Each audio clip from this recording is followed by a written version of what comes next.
All right, all right. What is good, my people?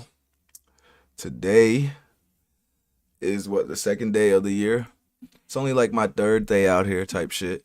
And today we're gonna be watching Myron expose how entitled women are. And then we're gonna be watching Joel Webbon interview Nick. I don't know who Joel is, but we'll see through the interview what kind of guy he is.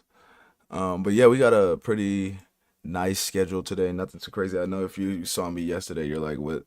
It's so many people. But anyways, not so many people, but so many days. But anyways, we're gonna get right into it. I appreciate y'all for stopping by. So let's go.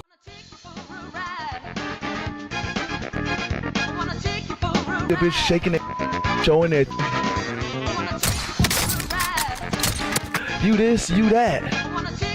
We laughing at them together. Oh! So stop treating these mother like they mean something. Let's go to TikTok.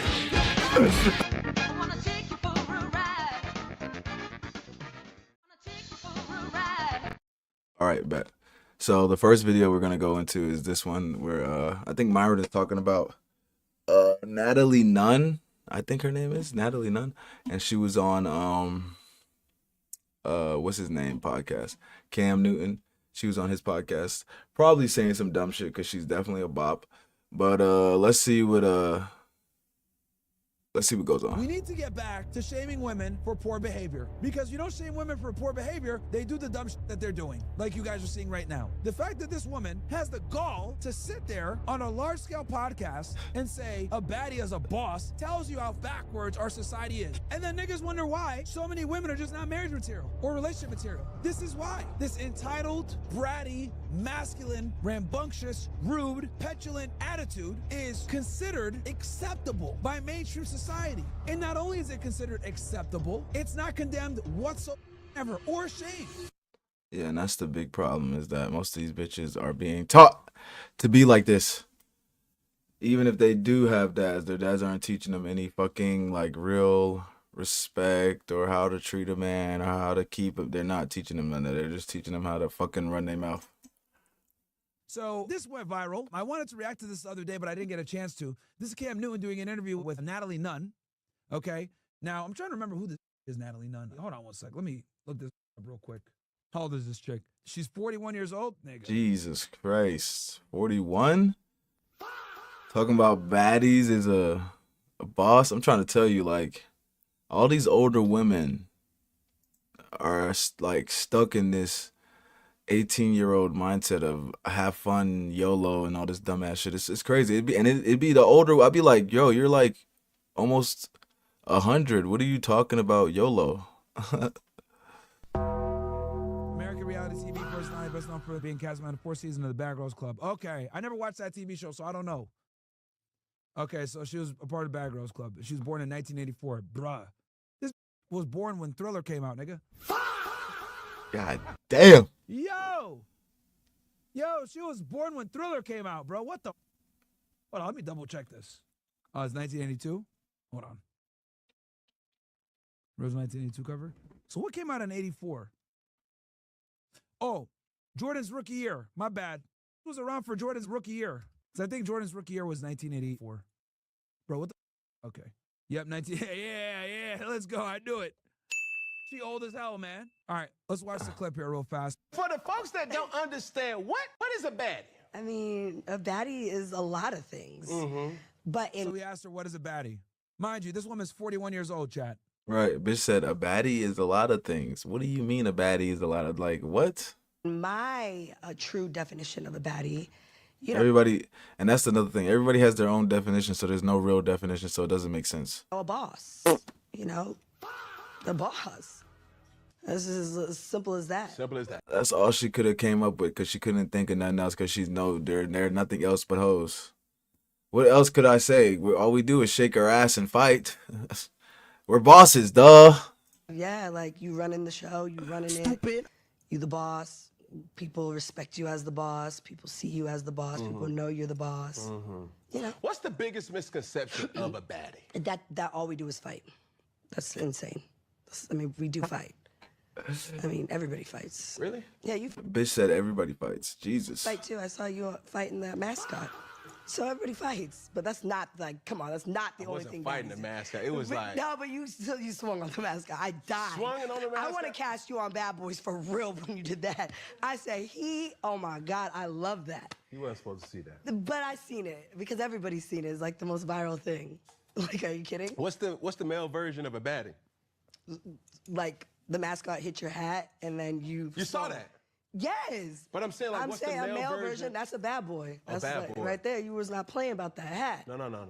Absolutely not. Yeah. No, I'm So look at what she says here, guys. This goes to show this. Now he falls into the fucking niggatry. No. I wasn't playing about that hat. Oh man, that's what I'm saying about you niggas, man. Like, nigga said he wasn't the billion dollar athlete said he wasn't playing about the hat. God damn it. Did the nigga put his hands on you, brother? Did he physically assault you and cause you harm? Like, you wasn't playing about the hat.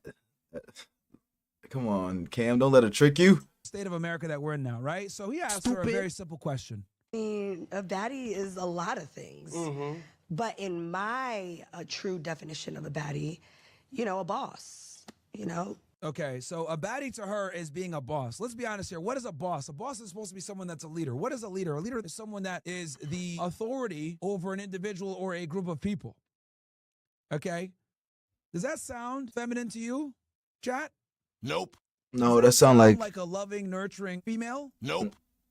No, that sounds like a nigga to someone me. that you want to oversee your children? Nope. But this is the backwards, society that we have now, thanks to feminism. The boss. This is as simple as that. Okay, so a boss, which is an inherently masculine description. Simple as that. Yeah, like you running the show, you running it, you the boss. But like, he's obsessed with being in charge. It's like it's weird. Like it's so weird. Like, you think niggas are like niggas are not like that. Like, niggas are not like this. This is not normal. Like, the leader isn't obsessed with being in charge. He just knows he is. It's not with him being obsessed about it. People respect you as the boss. People see you as the boss. People know you're the boss. You know, What's the biggest misconception She of just loves hearing that boss word. a baddie? that all we do is fight. That's it. Well, here's the thing. You are going to fight because by being a leader and by being a boss, that's going to lead to friction. It's going to lead to people telling you, challenging your authority. As a matter of fact, you get to be a boss, right? You become a boss or a leader by fighting to get there. Okay? You have to compete with people to become a boss, which is a masculine thing, right? Facts. You don't just become a boss by becoming a boss. You become a boss by outperforming other individuals. Now, here's the other thing that's very strange. If you guys notice here. Understand what? What is a baddie? So he asked, what is a baddie, right? And then she says, I mean, a baddie is a lot of things.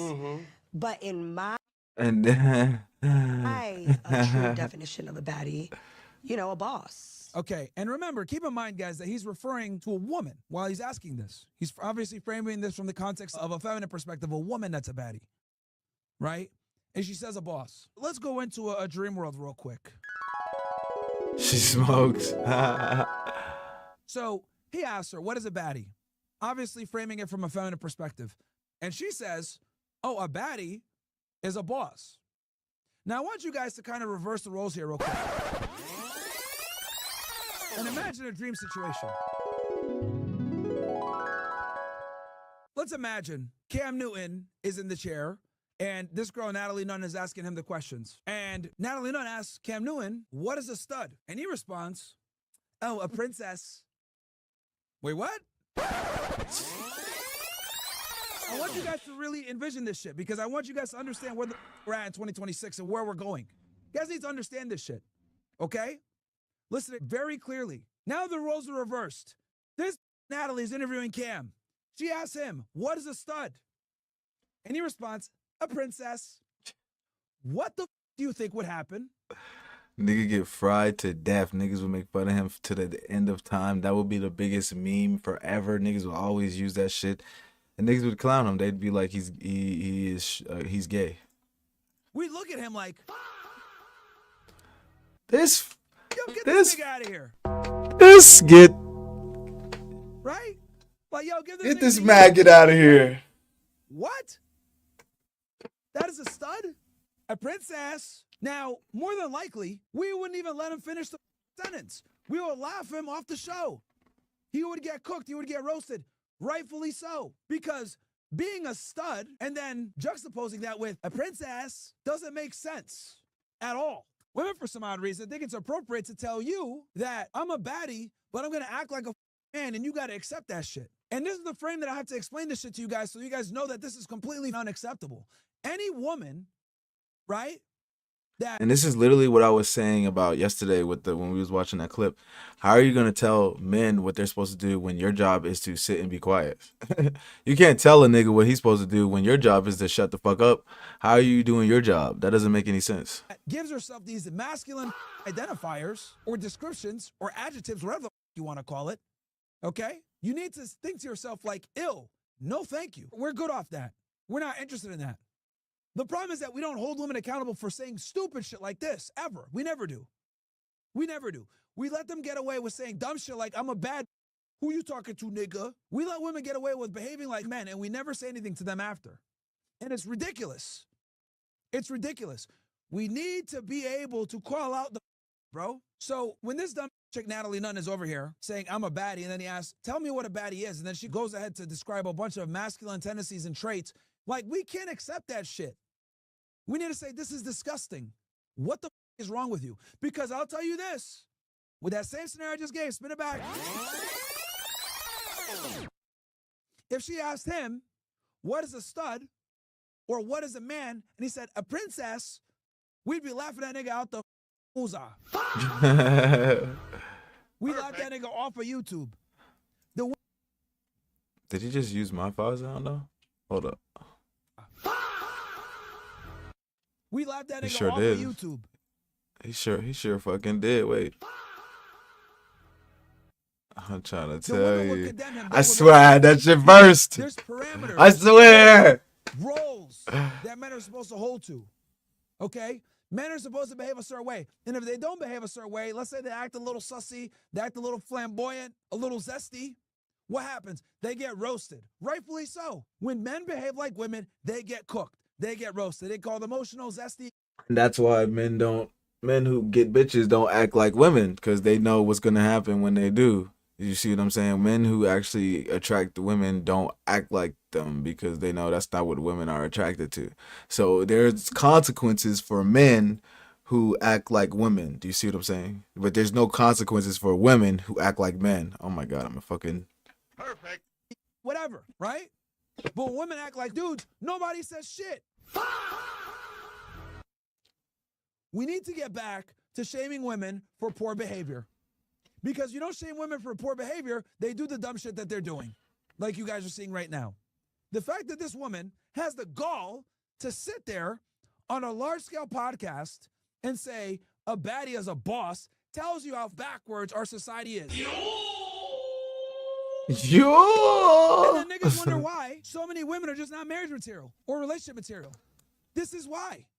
This entitled, bratty, masculine, rambunctious, rude, petulant attitude is considered acceptable by mainstream society.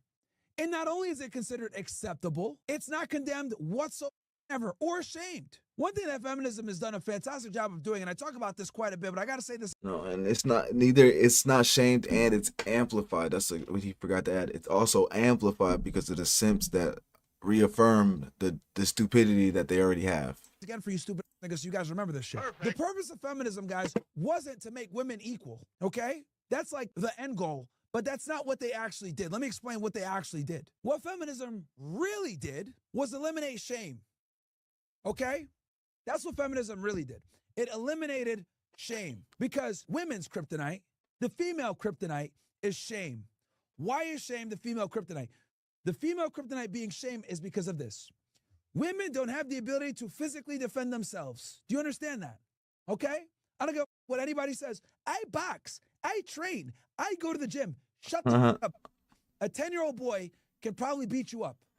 Not even kidding around. A boy that's hitting puberty can beat up 90% of women.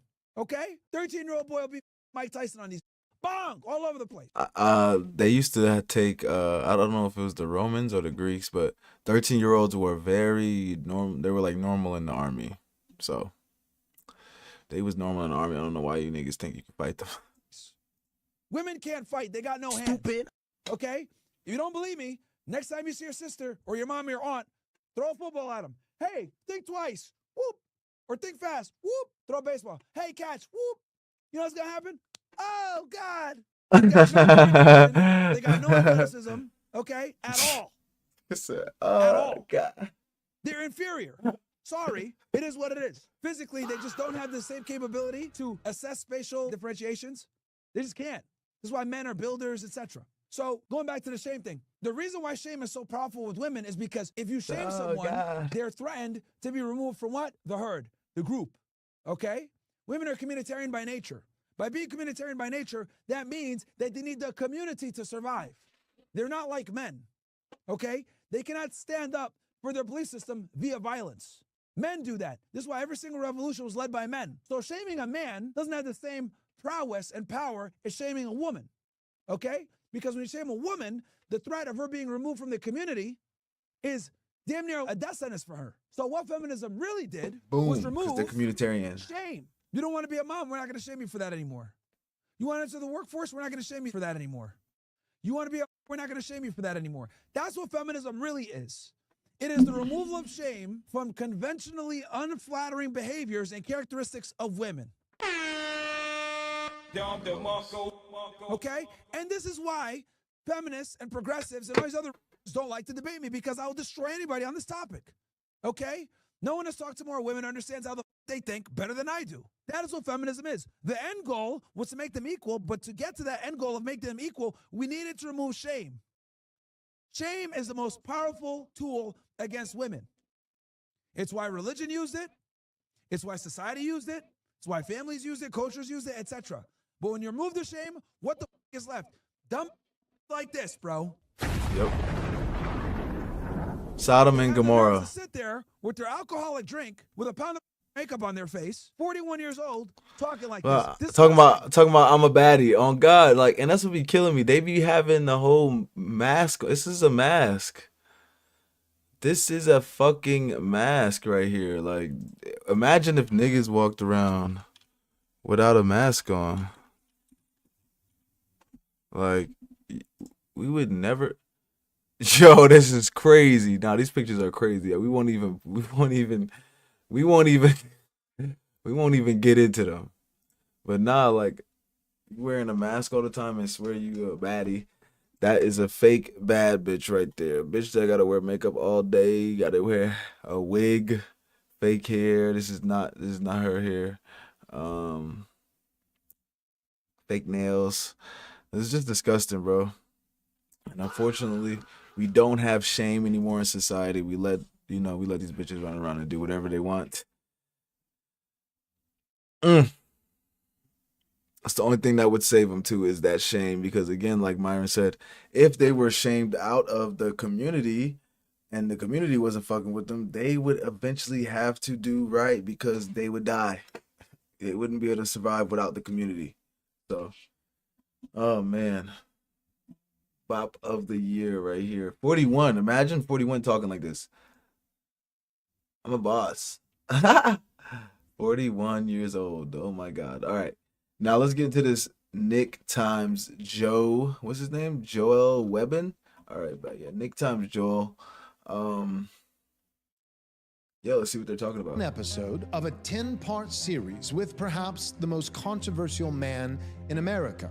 10-part series. God damn, this shit was an hour.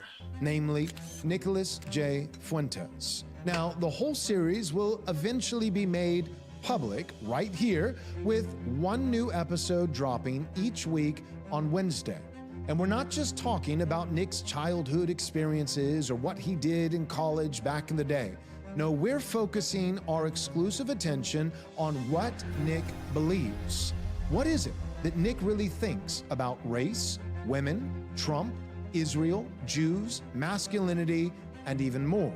We already know this. That's what this series is all about. It's a one-stop shop to focus on the core tenets of Nick Fuentes' beliefs on the major headline issues of our day. Now, So we're gonna be good for a couple of weeks, huh? Okay, I you're love gonna the have content. to wait a total of 10 weeks for this to slow drip out to the public. This nigga is fucking is fucking killing us. However, for Sorry, those guys. of you who may be interested, you can binge watch all 10 episodes ad-free today by heading over to patreon.com and searching NXR Studios. And now, back to Oh. our show. If you want Lit. to have a job, So in we'll the watch. next 5 years, We won't binge these watch them. This is what are we the do. AI rules Here's what we'll do. you need to know. We won't binge watch them all to like. We'll do this. We'll watch them in every. We'll watch one every stream. We'll watch. So this is the first one. We got 9 more to watch. So we'll watch one every stream from now on. This is the first of a 10-part series with Nicholas J. Fuentes. Each episode will drop once per week on Wednesdays at 11 a.m. Central Time. Now, some of you may be wondering, why? Why would you sit down and interview him for over 10 hours? Well, one of the answers is because, to our knowledge, so far, no one else has. We didn't want to just do a one sitting where, hey, tell me about your college experience. Tell me about the time that Ben Shapiro blew up your Twitter account. No, we wanted to have a thorough, one-stop shop, deep dive on the core tenets of the man's actual beliefs. What does he really believe about faith, about politics, about Israel, about America, foreign affairs, men, women, Jews, Catholics, Protestants, the whole 9 yards? Now, why? Why does it matter what he believes? Well, because he's not merely the most controversial man in America. For pretty much everyone under the age of 45, he's arguably also the most significant man in America. And whether you love him or hate him, your neighbors are listening to what he has to say. And so why not actually get to the bottom of it? Why not ask the questions that need to be asked? What do you think about every single major headline issue that matters in our day? Now, there's another reason that we chose to do this series with Nick. See, if you had a time machine and you could go back to 2012, 2013, 14, knowing what you know today about Donald Trump, and you could sit down with him back then and interview him for over 10 hours, would you do it? Even people who hate Trump, if they were honest, would say yes. Why? Because you see the man. This nigga is doing so much yapping right now. Oh my god. But I don't want to miss nothing important. Shit. I'm gonna talk about Joe. Okay. In the flesh. Nice to meet you. Like we get it, Joel. We get it. Yeah. So Fuck. this is actually going to be a 10-part series. Not just a one and done. You were gracious with your time, came out, spent about half a week with us last fall by the time that this is airing. And we want to do a lot of good with this series. And so it's going to be 10 parts and we are reserving nothing. I gave you my word that, nothing's going to be behind the paywall or, keep it in the vault. You'll never get to see it unless you give us your money. We are going to have kind of some of the raw footage available for ad-free and early access. So if anybody is like, they're watching this, it's the first episode, and they're like, 10? It's 10 parts? I want to get it all, right now. So if you want to binge watch it, you can, and we're going to make that available. You hear about that a little bit later, how to get that. But if you're like, nah, I don't want to have to pay for it, it will all come out, but we're going to do one at a time. So one episode per week for 10 weeks. So this is probably going to go all the way through halfway into March. So I'm excited. So first thing that I thought that we should talk about is America First and Christian nationalism. You're a Christian nationalist, right? Yes. Okay, so I want to ask you about America first, but first, let's start with the Christian nationalist piece. Obviously, they both run into each other. When you say you're a Christian nationalist, what do you mean by that? I believe that America's a Christian nation. Yeah. Which is sort of in the name. Christian nationalist, America's a Christian nation. And I think that Christianity is an essential part of America's identity.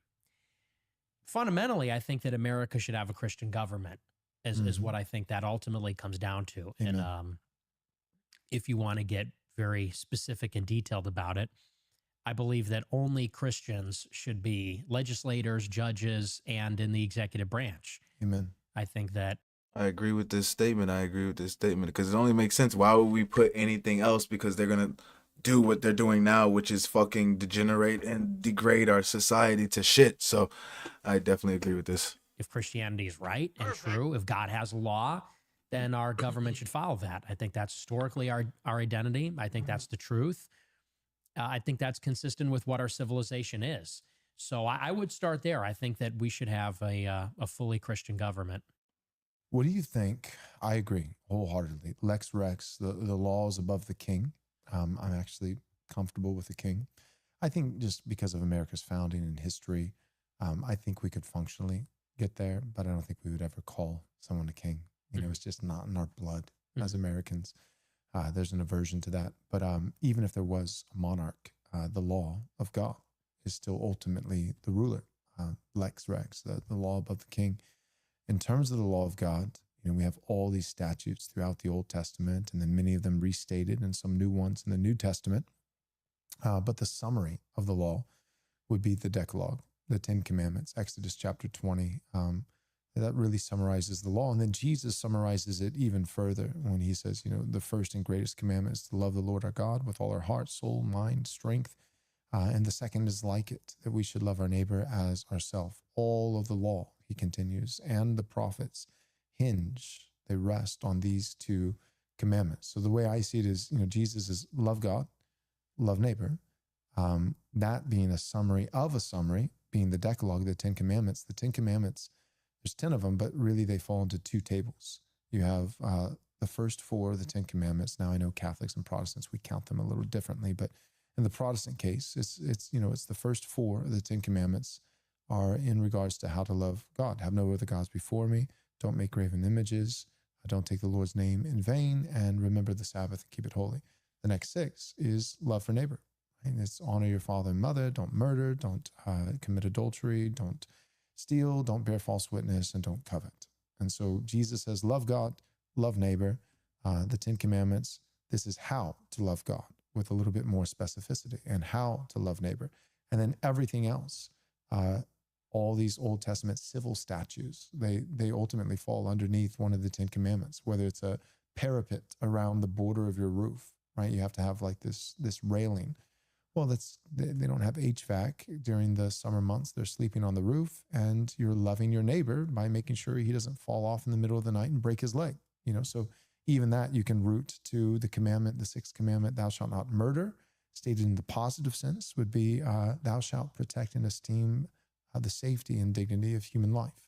So we can look at that even in our Western context and say, well, that's silly. That's primitive. You know, you Bible thumpers. Well, we have laws about speed limits and seatbelts and you know, we're not up on the roof anymore, but find me a 2-story balcony in anybody's home that doesn't have a railing, right? And if it didn't, eventually there'd probably be a legal issue. So it's not that different. You know, we're like that still to this day. So if we're going to have laws, I'd like to see them modeled off of the scripture. So my question, I guess, to you though. God damn, that was a long monologue about that. Agreeing that he agrees to fucking dig. This is where I God see a lot damn. of Christians start to say, well, not that. The first table of the law. A lot of guys will say, yeah, we need laws as it pertains to loving neighbor, protecting his safety, these kinds of things. But I don't want blasphemy laws. Like, what about, you know, like, so, you know, the first of the 10 Commandments, we can't have that, all 10 Commandments on a courthouse. It's like, well, I have bad news for you. We can't do that because freedom of religion, which I look at freedom of religion, and I, at some level as a Christian, I'm like, So freedom for idolatry? Like, I mean, what is that other than like, hey, in America, we protect the freedom for people to worship sand demons and erect 90-foot tall statues to some false god. I think that we've always had blasphemy laws. It's not whether but which. And I'm not saying some kid who says JC should go to jail, but like the Sisters of Perpetual Indulgence gyrating in front of a man dressed up like Christ on a cross in a public parade. Believe it or not, jail. Right away, jail. Right. Would you agree with that? I would. I think I would agree with that. And I think that it's interesting how people in this country have. I feel like everybody, let me not say that, I feel like if you were to go anywhere and openly mock their religion, you would not be celebrated. And that's what's so crazy. Like, if you were to go anywhere and mock the country or mock their religion, they're not going to fucking agree with you and clap and just let you walk. Niggas are going to fuck you up. Like, they're not finna play around with you. So the fact that they can come over here and do that shit to us is funny because you niggas let them. You guys let them come over here and do whatever the fuck and feel bad when they don't have a dollar bill. And cosmopolitan, even, everybody knows the rules. Mm-hmm. And the rules are you don't disrespect Islam. Mm-hmm. And the whole country abides by that. And there's laws governing public displays of affection, modesty, all kinds of things. And nobody seems to have a problem because they know they don't mess around there. They take their religion seriously. Exactly. When you land at that airport, everybody knows you got to play by those rules. And people seem to be okay with that. Mm-hmm. But for some reason in America, even the insinuation that you might have something like that for Christ, for the church, people say it's the handmaiden's tale. Right. It's Gilead. This is regressive. What is this? The Middle Ages? And I, like I just said, guys, they come over here and they trick you into thinking, oh my God, no, we don't want to worship. They don't want to worship him. Duh. Because they worship their own shit at their house. They worship their own shit at their country. Why would they come over here and want to worship? But that's the whole point. We don't make these niggas care like everybody else do. You can't just go over to Dubai and act fucking stupid and try to do whatever. You got to respect what the fuck is going on. When your kid is hurting and there's nothing you can do about it. maybe I'm more liberal than you. I don't know what the penalties would be specifically, but I think certainly the government needs to enforce some level of morality. Yes. Within reason. And I think what you're talking about when you say the perpetual indulgence, these are deliberately subversive, morally subversive. There's no positive good where that could be defended. Right. I don't know that I would outlaw, let's say, heresy, because there should be room for religious debate. It's like there always has been in the church or at different councils and things like that. But something that is deliberately and intentionally meant to blaspheme and offend God and the morals of any decent person, I don't think there's any basis for that. And so, of course, in America at the same time, we have a tradition of freedom of speech, but maybe we need to articulate what the basis of free speech is. Why is free speech good? If free speech is good insofar as we could debate about what form of government is best or what kind of society we should have, I'm willing to be more liberal when it comes to things like that. But filth, which it, like pornography, for example, what action? That's not political speech. No. And I don't think there's anything positively good. I don't even actually consider it speech. It's not religious speech either. No. Although I have seen some Jews say that both abortion and pornography are Jewish religious sacraments. Which to is them. interesting. Very interesting. So I tend to agree. I don't, like I said, I'm probably not as conservative when it comes to religious law as maybe you are or some Protestants, or even for that matter, some traditional Catholics who say there should be no freedom of religion, which is, I think, what you're saying. But I certainly think that there should be some basic standards like they have in Russia or any other country. So for my position, I think that it's just, there are degrees. So like Tom Cruise, Minority Report, like I don't want, where we're predicting crimes and even policing. When I think of Old Testament Israel, the actual Jews, I think of, there's not really a police system, right? So there's punitive justice, but they're not going around, with back to the parapet, the border on the roof. There's at least no recording in the Old Testament of the parapet committee, that would go house to house, annually to measure and make sure that they hit the metrics. It's like, you need to have a parapet. And if you don't, then you get arrested. No.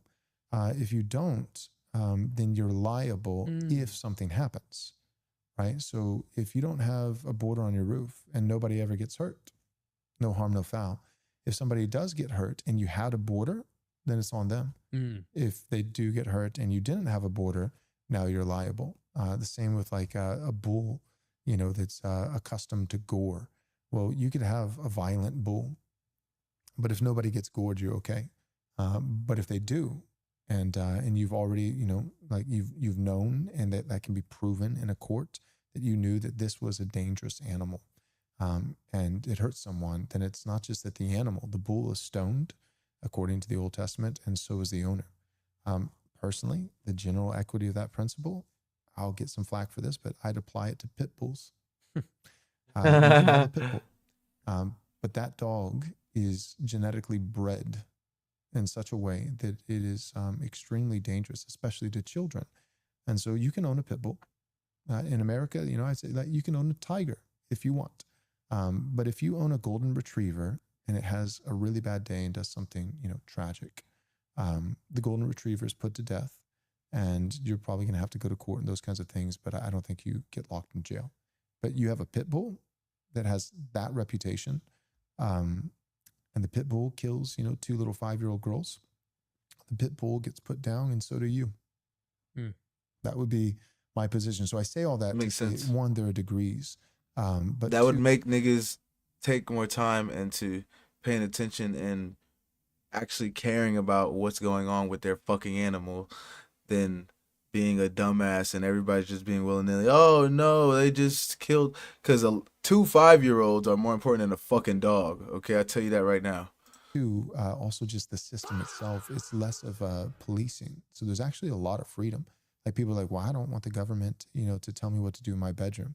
Well, the government currently tells you how to build your bedroom, right? The studs have to be this many inches between. We police everything. And it's also costly. Like when you think of just how much, management is required, how many taxes we're spending for people to tell us every single thing to do. But a system that's punitive and retributive, rather than, constantly trying to predict and stop crimes before they even occur. And then in terms of the degrees, the last thing I would say is, we're not talking about the Muslim police that go into private homes and are rounding people up. So a lot of this for me, when it comes to the first table of law, and things like idolatry and false religions, the major factor there would be there's a difference between sins and crimes. And I think you have to have that category, that distinction. There's plenty of sin. I have sin. But the state has no business in punishing sin. That belongs to the church, whether it's confession or whether it's excommunication or barred from the sacraments or whatever it may be. For a time, sin is dealt with by ultimately God and through the avenue of the church. Crimes are dealt with by the state. And there are some sins that, biblically speaking, are not crimes. It is a sin, but it's not a crime. So I would say Muslims worshiping in their homes is not a crime. Muslims erecting a 90-foot tall statue outside of Houston, I think that's a crime. And I think people involved with that should have some kind of penalty, whether it's a fine, this, that, or the other. And the statue should be ground to dust. Yep. We don't do that. I agree. This is America. We're a Christian nation. I like this guy. Christ is Lord. I like this guy. I like him. I like him. That would be my view. Say Christ is Lord. Now giving it a little bit more specificity. What do you think about that? I like that. I like that approach, because I think when people hear moral law, they hear moral police. That's what they hear. Yeah. Right. And what they think about is that you're going to have inquisitors kicking down the door if somebody's watching an R-rated movie, right, or something like that, which I think anybody would be opposed to, and rightly so. I believe in liberty. Right. And I think that part of that comes with, I also like the distinction of crime and sin. People do have the liberty to sin, and that's why we have the sacraments, because we're going to sin. and we don't want to sin, and we try not to, but it's not a crime to do that. And we're supposed to be given a chance to repent and to spiritually grow. So I do like that distinction. And I don't know that I would necessarily agree with the death penalty in many or even most cases. I tend to be anti-death penalty in almost all, except for terrorists or. What about murder? It depends on the type of murder. I didn't know this about you. Yeah, I think even murderers should be spared. Yeah. Really? Why? What? Because I think they should be given a chance. You really like the current pope then, huh? Well, he just said that. Yeah, I tend to think that the death penalty is no longer totally necessary. I think in the old days, you literally needed to kill these people because you really couldn't accommodate them in prison forever. But now I think that society can accommodate that, and I think that only the most heinous crimes should be punished by death. I think everybody else, it should be given the room. One, I do really worry about the killing of innocent people that are falsely convicted. Yeah, that's a true. huge part of it. But also, I think that people should be given a chance to repent, and I don't think those are necessarily our lives to take, even for the government. So I tend to be more, and maybe that's because I'm a political dissident. So Okay, Nick, because I was ready to get rid of these niggas. Okay. I like this idea. I like that perspective. I still want to get rid of them, though, but I like that a little perspective. biased. Yeah. I tend to get anxious when I think about the government having license to freely kill people. You know, Yeah, that's going to be me. they do it anyway, Yeah, I suppose, right, yeah. extrajudicially all the time. But no, I tend to be more against the death penalty than for it. At the foot of Mount Sinai, a nation met its God in thunder and fire. The prophets blew This is what your Not ear the looks ad like. within the Filled ad with and wax. within the fucking Here's a show cotton already. swab. Watch. I have to go on record saying, in the case of murder, I think that the death penalty is not only permissible, but biblically speaking, I think that it's mandated. And I root that not just in the Decalogue, but the Noahic covenant. And if any man takes another man's life, he forfeits his own. So, but as it pertains to what we were talking about just right before that, so sins versus crimes, not policing, that made you feel like, okay, I could see that. In terms of now, like degrees of punishment and the death penalty being the highest capital punishment, the way that I read the Old Testament, because in the Old Testament, it's not just murder, right? In Genesis 9, Noahic covenant, that's there. But then you start getting to Leviticus and, Numbers, and it's like, if you carry, a bundle of sticks on the Sabbath, death, an unruly son who's disrespectful or strikes his father, in rebellion, death. I'll admit, as a Christian pastor, I've read the Bible once or twice, and the death penalty is pretty. God's pretty generous with the death penalty. Pretty liberal with that.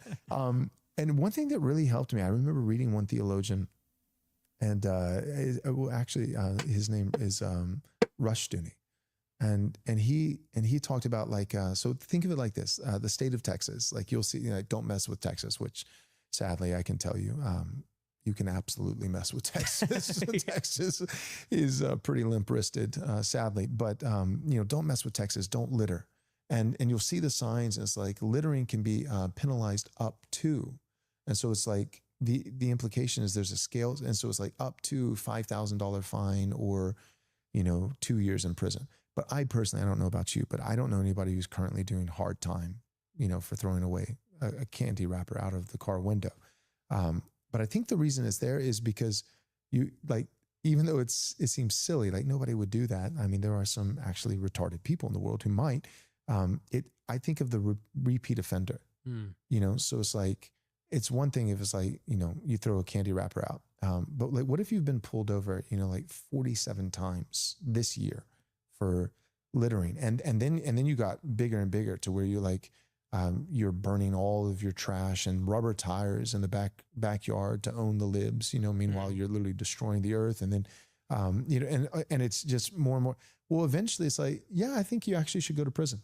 Mm-hmm. Even then, I wouldn't say the death penalty. But when I look at all these Old Testament laws outside of murder, life for life, eye for eye, tooth for tooth, I think that's proportional justice. But in those cases where it's not murder, you're not taking a life, I think, the death penalty is often cited. but I think it's cited kind of like the litter sign in Texas. I think it's cited as a maximum penalty, and would be reserved. Like as I've studied, if a son strikes his father in rebellion, he's put to death. I've read like a bunch of historians and different guys. There's actually not one case in all of Old Testament Israel's history of that ever being carried out.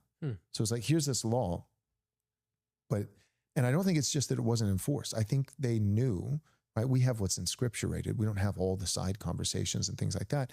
I think they knew, like, this is not just like a 5-year-old throwing a tantrum, right? This is, and even next to it says, or if he is a drunkard. It's not talking about a little kid. It's talking about a grown man with his elderly parents publicly shaming mom and dad with just debauchery and rebellion. And likely, I think we're meant to assume, repeat offender. He's been brought, before the elders in Israel and told he needs to get in line. And there's zero restraint. And and it's not just a personal insult, like slap one cheek, turn the other. But he's violent. He's dangerous. He's a liability. He's criminal. And I think, that to the nth degree can go all the way up, although they never had to enforce it, but could theoretically go all the way up to death. That helps me, like when I think of homosexuals, for instance. It's like, Joel, so do you think all homosexuals should be stoned? And it's like, well, bullets are little stones, like that. I don't really have to pick up. But no, I'm being facetious. No, I don't. But I think that I think it's a sin. And I think that it can become a crime. So it's one thing if it's two guys. That's how the whole slippery slope happened. They're like, we just want the same rights as you. But but then you gave them an inch, and now it's like, hey, kids in the public library, sit in my lap as I'm dressed up as a drag queen, and we're gonna put porn in all of your books, and we're gonna so I think that or in New York, a gay pride parade with grown men with their genitalia. I'm trying to tell y'all niggas, next thing you know, it's gonna be, well, I'm a dog. Why can't I be in love with my dog? Me and her have a special thing, and I understand her because I'm a dog. Why the fuck not? Why the fuck we gonna say no? We already told the nigga he's a fucking dog. Hanging out in front of children on the side, like okay, now we're talking about a crime, right?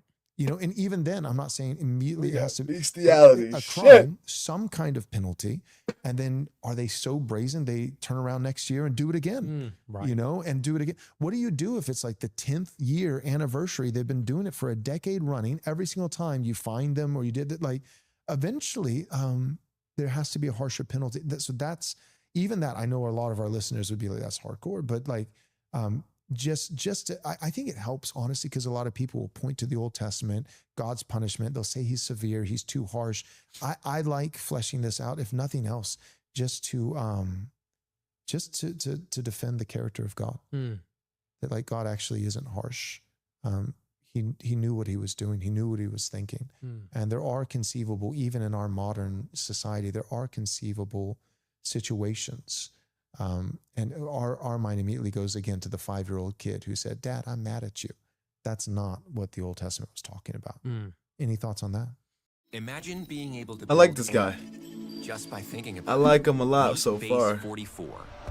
Yeah, I think that's very helpful because I think there is, rightly so maybe, I think there is such an aversion to that in the public consciousness, the idea of an executioner swinging an axe because of, and you're Protestant because someone said a swear word. Like that's the kind of thing that people think. Right. And I can't help it, me being from a very liberal city like Chicago and even growing up in a suburb that was pretty liberal and permissive. I think, and as an American, there's just sort of a natural aversion to that. Yeah, there is. And to kind of an extremely punitive justice system. And I have to tell you, as a Christian, I don't come away from the gospel thinking that the state should be liberal with murder, should be liberal, let's say, with the death penalty. Yeah. I, with that being said, believe that people should be put in prison. There should be a lot more people in prison. And I've said before on my show, I think the prisons should be made more humane because then we could put more people there for longer.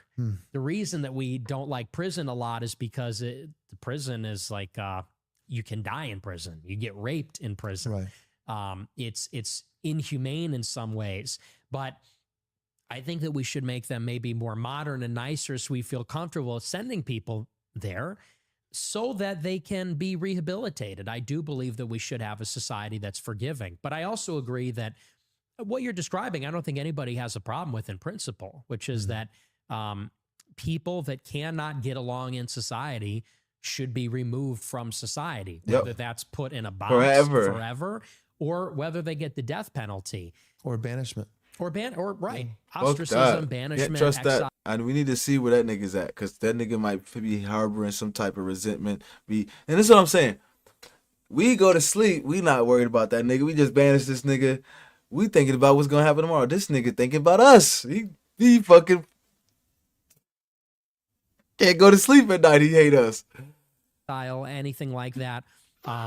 We need to and it is helpful to think of lock that nigga the up forever worst case or scenario. death penalty. Because I think you strike me as a warm-hearted person. I'm a warm-hearted person. I don't think that society should be looking to inflict punishment on people. However, evil exists.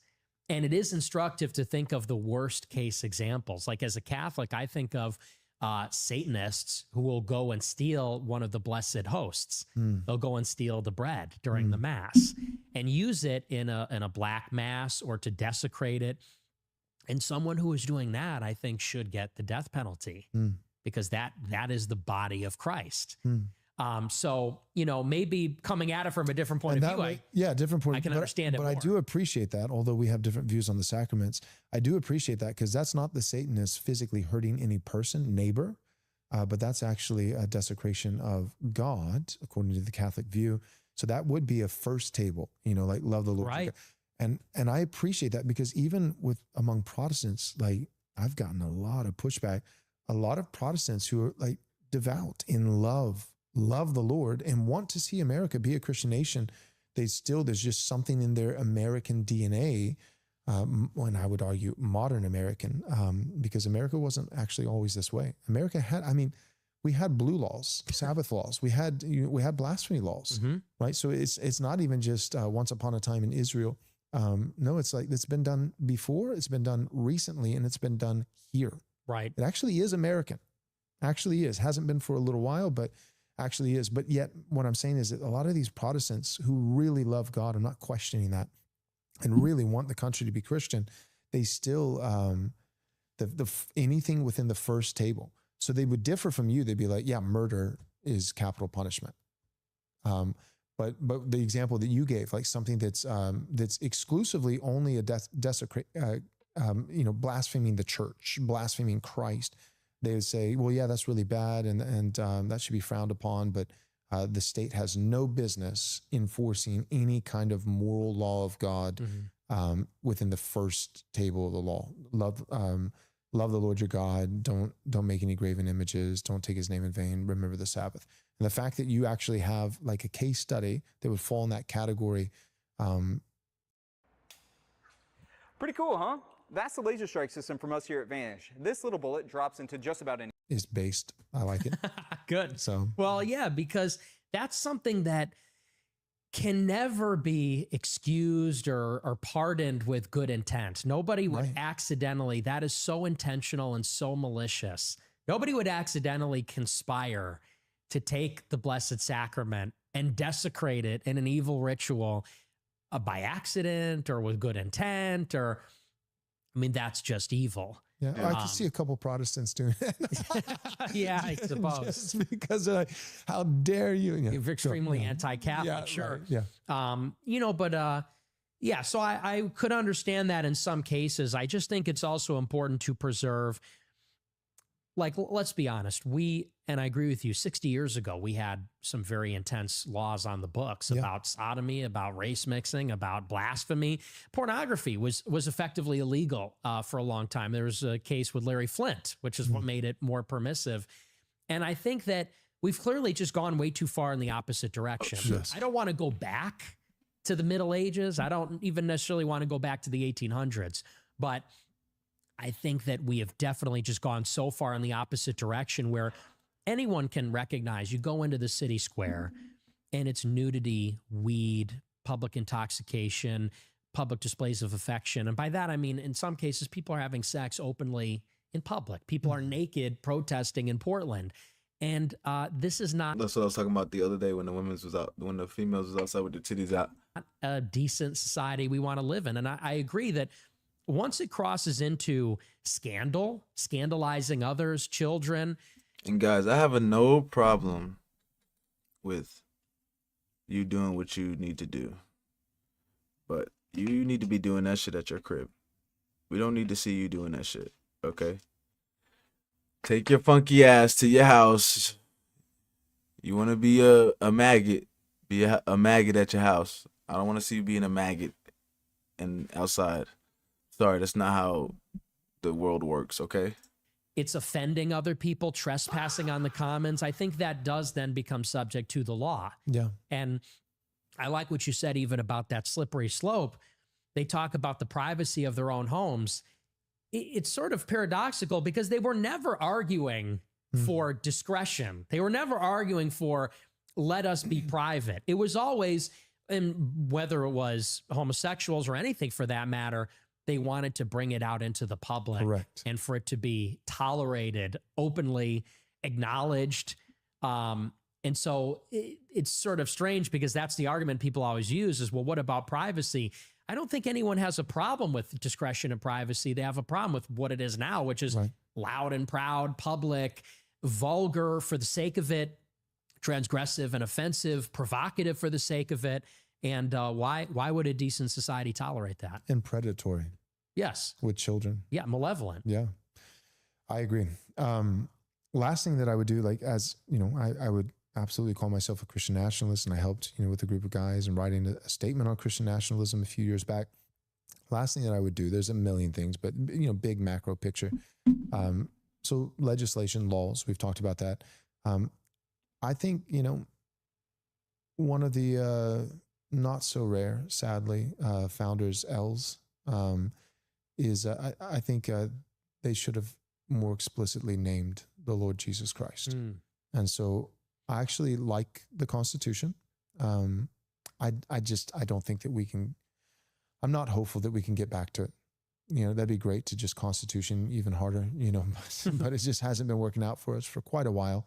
I don't think we're going to be able to just vote our way out of it. I think if history, you know, is any bearing, I think something else is going to happen.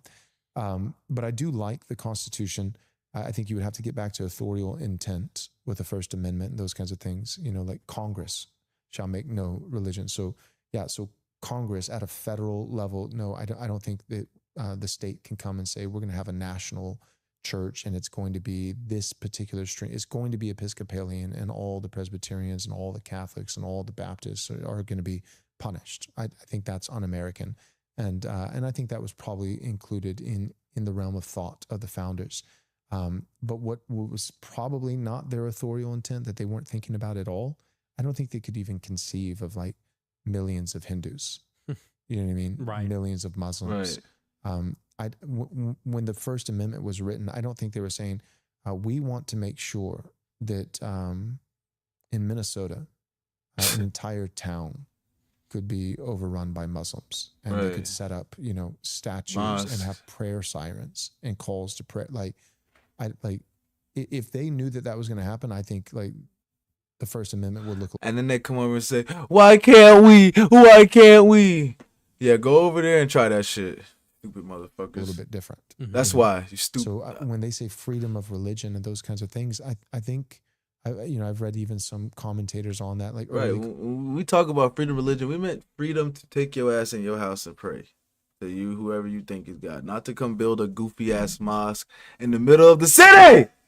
Commentators, it was freedom in regards to various expressions of worship toward our common Lord. You know what I mean? Yes. That Catholics and Protestants wouldn't kill each other, that Baptists and Presbyterians wouldn't try to drown each other. I don't think it was so that millions of Muslims can live here and worship a sand demon. I don't think that's what it was. So if we could get back the to sand demon, then I mostly like the Constitution. First 10 amendments are pretty good. Some of the latter ones I'd like to revisit, you know. But last thing though is I do think like a preamble. I would love to see like the Nicene Creed adopted as a preamble to the Constitution, where we are. And I like creeds. I like confessions. You know, I like the Westminster. I like the 1689. But I like creedal because it's more encompassing. A creed is precisely specific enough to where no non-Christian can affirm it, but also intentionally general enough to where the Christians don't turn on each other. Right. Like you like the Nicene Creed. I do. I like the Nicene Creed. So that seems like a good, so right before we get to the Constitution, let's start with that. Name the Lord Jesus Christ. Then let's have the first 10 amendments and the actual authorial intent. Let's maybe get rid of a few of the latter ones or amend them. And, and then let's actually legislate not a deep police state, but with gradations and using prudence and also compassion, and recognizing that the first table of the law, actually some of those things are not just sins, but crimes. And then other things are just sins and the state has no business in it. And by God, we could have our home again. It'd be really nice. So that's, to me, Christian nationalism, America first. Can you talk to us about that? Yes. Wow. Yeah. That was nice. I definitely like this. We definitely are going to get into this. That was a nice, I fuck with Joel Webbon. I really do. I kind of like what he's talking about. Really like what he's talking about, especially how harsh he is. Like there has to be, y'all don't understand, there has to be some harshness to the punishments that you're getting, because you're not going to stop if there isn't. So I kind of like what Joel has to say. He's a pretty smart guy. I like it. But yeah, we're definitely going to be getting into these. So every week, and that's what makes me so mad, because, oh my God. Now we have free Nick content for the next couple of days. So now it's just going to be like how we watched the Piers Morgan video, because the Piers Morgan video was like 2 hours. So we just, instead of watching anything else, we just watched that. And so all my content is going to be on Nick. Y'all niggas is going to be on my dick now. Oh my God, dude. I want to see this shit. I'm sorry. That's what the fuck I want to see. We only have an hour and this is how long this shit is. God damn it. But yeah, we'll definitely get straight into this next time on Monday, because this was some pretty good shit. And I want y'all to see this, because niggas be thinking the wrong shit about Nick. So this was a good interview for him. Appreciate you guys for stopping by. This was a nice, easy stream today on Friday for the new year. Let me not say first stream, because yesterday was the first stream, but second stream of the new year. Hopefully we have a good one. I appreciate y'all for stopping by. If you ever want to come on the show and have some discussion, just let me know. DM me, and I will do my best to get back to you, all right? I will see y'all boys on Monday. Peace!